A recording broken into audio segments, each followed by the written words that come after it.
Hi, this is Jaya. In this video, we shall see the summary of To a Skylark, a poem written by P.B. Shelley. To a Skylark is one of the most famous poems of Shelley, and it describes the powerful grace and beauty of the Skylark song. Shelley wrote this in 1820 after hearing the bird's song while he was walking through the port city of Livorno in Italy. And here we find that Shelley addresses the bird directly and he praises the music which is so very pure and so very heavenly, and he compares it with a sad and hollow communication of human mind and their song. And he's written the poem in the rhyme scheme of A B A B B, and they're totally 105 lines which are arranged in 21 stanzas, and each stanza consists of 5 lines. And in this we find that the first 4 lines are shorter lines, while the fifth one is a bit longer than the other lines. Here we'll see what he says in the poem. He says, "Hail to thee." Generally we will say hail to thee only to kings and queens and to heavenly creatures. So here we find that Shelley addresses the bird as though it is a heavenly creature directly. He says blithe spirit. Blithe spirit means joyful spirit, a person who is filled with joy. Bird, thou never wert. He says you are not at all an ordinary bird. That from heaven or near it. You must be some creature which is from heaven or somewhere near the heaven, because you are looking so heavenly and your music is so divine. Pourest thy full heart in profuse strains of unpremeditated art. And why he says that it is a heavenly creature is because the bird is able to pour out whatever in its heart without any deviation or without any strain. And he says it is an unpremeditated art, like it is as though the bird has not taken any efforts at all. It is singing so joyfully and so spontaneously that it is as though it is a creature from heaven, and the music is so divine. I'll just give you the notes, just give a reading, then we'll go to the next stanza. He says, passionately the speaker calls a skylark as a joyful spirit, and he explains that this skylark is not a real bird, but it is a creature from heaven, or at least some creature which is near the heaven. And the skylark is able to spontaneously pour out its emotion in beautiful musical notes. In the next stanza he says, higher still and higher from the earth thou springest. He says, from the earth you keep on flying higher and higher like a cloud of fire. He says when you're flying like that and when you're singing, you are like a cloud of fire. The blue deep thou wingest. He says the deep blue sky is there and you are just flying. Wingest means you're flying in the sky. And singing still does soar, and soaring ever singing. You are singing while you are flying, and you are flying while you are singing. That is, you are able to do both the things very gracefully and very delightfully. He says that the bird continues to soar, rising higher and higher from the earth, which he compares to a cloud of fire. And he says that you are gliding through the blue sky, and you are flying as you are singing and singing as you are flying. In the next stanza he says, in the golden lightning or the sunken sun, over which clouds are brightening, thou dost float and run. So he says, now the golden lights of the sun are slowly sinking. That is, it is nearing evening. And now, through those clouds which are looking so bright, you are floating and you are running like an unbodied joy whose race has just begun. And the way you are flying and singing, you are looking like a person who's filled with joy, and you're so fresh that anyone who listens to your music will think that you have just begun your race. He says the sun begins to set, giving off a golden light that illuminates the surrounding clouds, and the bird drifts about the glimmering sky as if it is an embodiment form of happiness, and which has only just begun a race. Because it is not showing its tiredness, it doesn't appear tired at all, and it is enjoying whatever it is doing. And he continues saying, the pale purple even, here even means evening, melts around thy flight. So he says now it is evening, and this pale blue color is also melting away as you are flying, like a star of heaven in the broad daylight. He says, heaven is filled with stars, but in the broad daylight we are not able to see the stars. Thou art unseen. In the same way, now in the evening dimness, I am not able to see you. But yet I hear thy shrill delight. But I am able to still hear your music because the evening light has dimmed. So I am not able to see you. But your voice is still very clear, so I am able to hear you. He says the faint purple evening makes way for the skylark's flight, dissolving around it and enveloping the bird. The skylark is like a bright star in the sky that cannot be seen during the day. The speaker can't see the bird but still hears its high-pitched song. He continues saying, keen as are the arrows of that silver spear, whose intense lamp narrows in the white dawn clear. Until we hardly see, we feel that it is there. So here he says that your song is so bright that it is piercing through the moonlight. And this moonlight is so powerful that it has dimmed the morning sky. So now we understand that throughout the night the bird has sung, and now the morning is approaching, but the bird is not tired. And he says that although its light is difficult to make out, people still think that it is present. That is, in that light they are not able to see the skylark, they are not able to hear it also, but something will make the people to think that the skylark is there. All the earth and air with thy voice is loud, as when night is bare for one lonely cloud. The moon rains out her beams and heaven is overflowed. So he says all over the earth, wherever there is air, we can hear your voice so loud. And when night, nothing is there in the night, when the night is so very bare, with only one lonely cloud, we can find that the moon is showering her light.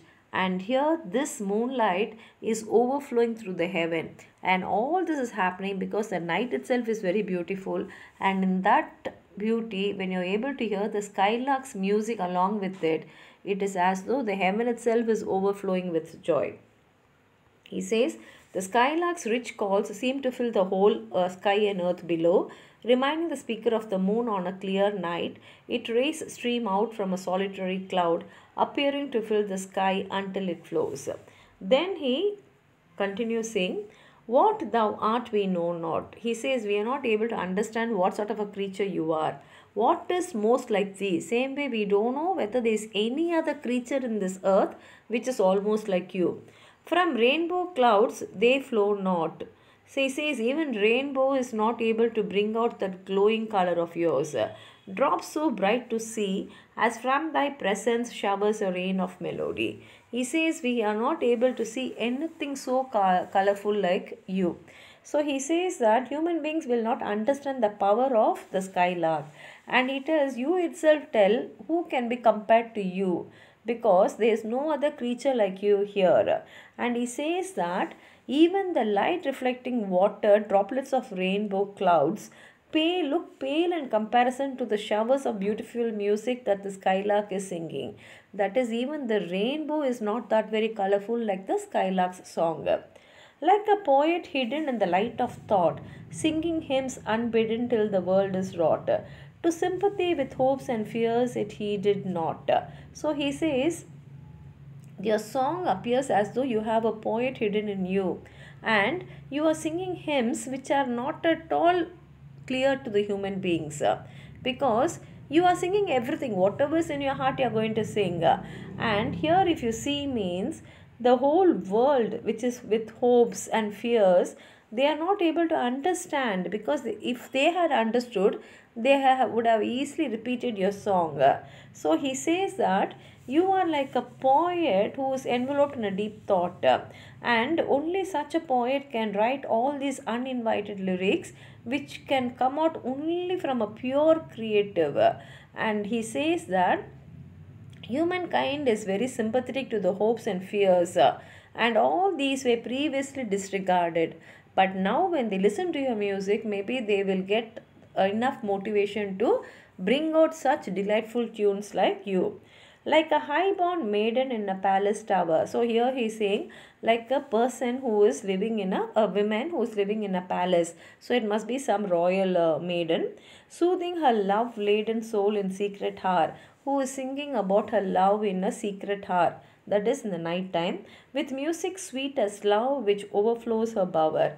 And the music will be so very delightful because she is a maiden, a very young lady, and she's singing about her love, and she's singing in the secret means in the night. So her palace will be overflowing with her sweet love music. He compares the Skylark to an aristocratic young woman who secretly sings from the tower of a castle to comfort her soul, which is burdened by love. And her songs are so very delightful as love itself, and this love and this music fills her chambers. Then he says, like a glowworm golden in a dell of dew. Dell means valley. So he says, glowworm which will be bright in a valley which is filled with dew, scattering unbeholden its aerial hue. Because here what will happen is the glowworm will scatter its colorful light in this place among the flowers and grass which screen it from the view. And these glowworms are generally hidden in the grass and the flowers, and this grass and flowers will try to hide the glowworm, but the light which comes out of the glowworm will show that it is there. The presence of the glowworm will be identified by the light which comes out from the glowworm, even though the flowers and the grass try to hide it.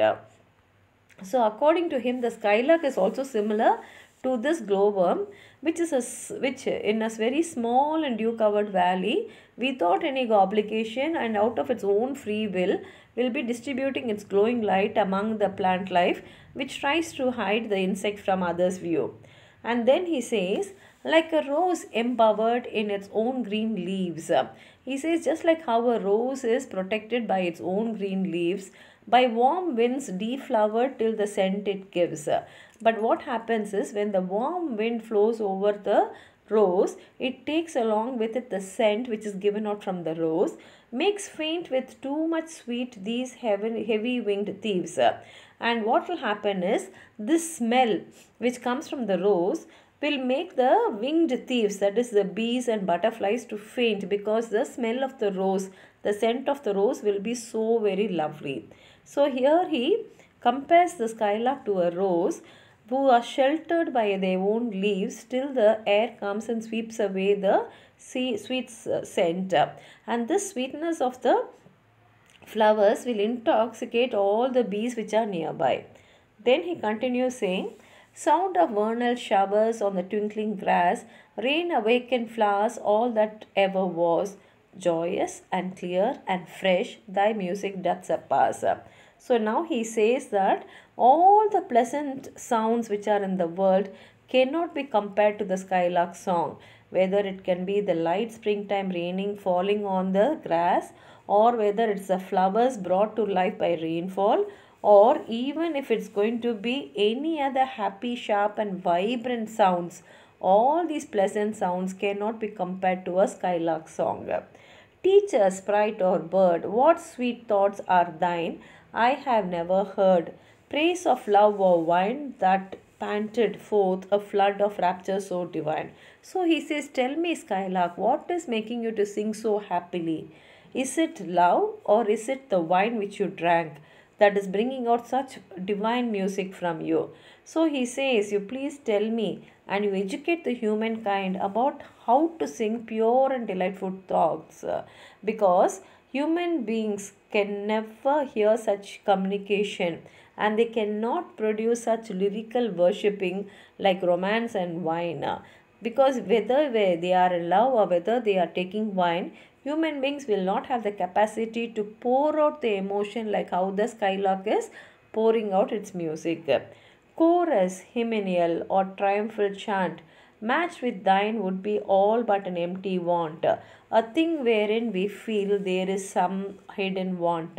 So he says, even if it's going to be heavenly hymns, or whether we are going to chant about our victory, nothing will be equal to you. It will only look empty in front of you, because we feel that there is some hidden want inside you which is making you to bring out all that. And here he says that when you are measuring anything, whether it is a wedding hymn songs or celebrating victory, nothing will be equal to you, because they all will look hollow And whatever we sing, it is only telling about the unspoken desires which is asking for more. Because when you are singing, we feel that you are filled with happiness. But when human beings sing, they make us feel that there is something more which they need. What objects are the fountains of thy happy strain? So he says, from which fountain did you get all these happy music? What fields or waves or mountains, or through which field or wave or mountain you came through to get this happiness? What shapes of sky or plain? What love of thine own kind? What ignorance of pain? So he says, tell me the source of inspiration. From where did you get all these joyful melodies? From which land, or from which water, or from which mountain range, or from which sky, or from love, or from which grassland? Because love of other larks all show that they are all suffering, but you are showing only happiness. With thy clear keen joyance, languor cannot be, shadow of annoyance never came near thee, thou lovest, but never knew love's sad satiety. See, when you are singing, there's only clear joy in your music. There is no annoyance in your song. So it is as though you have never experienced any sadness in your life. And it is as though you have experienced only love. And even when you are in love, sometimes there will be sadness. But in your love, I am very sure there has never been a moment of sadness, and that is why you are singing with full happiness. And he says, because of the clear and intense happiness in your song, I cannot imagine that it is something which is exhausted, or even a trace of irritation I am not able to find in your song. So he says that this Skylark has never experienced sadness in his life, and that is why excessive love only can bring out this music, and the Skylark is able to produce it. Waking or asleep, thou of death must deem things more true and deep than we mortals dream. Mortals here means human beings. Or how could thy notes flow in such a crystal stream? And he believes that this Skylark, whether it is consciously or not, it must be considered as a matter of death more deeply and insightfully, because human beings will not be able to imagine certain things. And he wonders what else will explain the Skylark's music, because it is flowing out with such beauty and clarity. We look before and after and pine for what is not, because when human beings sing, they sing either about the past or they think about the future, and they keep on asking for something which they have not got. Our sincerest laughter with some pain is fraught. Even when we laugh, we find that there is some pain in there in the human song. Our sweetest songs are those that tell of saddest thoughts. Even the sweetest songs which are sung by the human beings will only tell about the saddest thoughts. And here he elaborates on the difference between the human and the Skylark, because he says that people always look towards the past and the future, and they only long for what they don't have. And even they laugh will have a degree of suffering, and even the most pleasing songs will express only their misery. Yet, if we could scorn, hate and pride and fear, if we were things born not to shed a tear, I know not how thy joy we ever should come near. He says only if we could scorn, or whether we can hate, and whether we can express our pride or fear. And suppose in case if human beings were gifted to be born not to even shed a tear in their life, even at that time he says that we are not sure whether our joy will come somewhere near you, because your joy is something beyond human reach. And he says that even if human beings are incapable of crying, or whether they can reject hatred, vanity, fear, we will not be able to come near your bliss. Better than all measures of delightful sound, better than all treasures that in books are found, thy skill to poet way, thou scorner of the ground. So he says better than anything which are found in any of the books, whatever is in the earth, he says that no one can come near you, because your beautiful sound which you produce is something which cannot be found in any of the books which are available to human beings. Teach me half the gladness that thy brain must know. So he says, whatever you know, I know you cannot teach me fully. I will not be able to learn. But at least teach me half of your happiness. Such harmonious madness from my lips would flow. Because when you teach me at least half of your gladness, I'll be able to sing such harmonious songs which will flow from my lips. The world should listen then as I am listening now. And when I sing such song, like how I am now listening to your music mesmerized, in the same way, the whole world will listen to my song. That is, even if I am able to learn half of your happiness, the secret of your happiness, even that half will make me to make the whole world to listen to my song. And he says that if I could only gain such knowledge which can make me to bring out such beautiful music, then I can make the whole world listen to me like how I am listening to you now. And he ends the song there. And the major theme of this poem, we find that it is about majesty and divinity of nature. And here he dedicates the full nature to the skylark.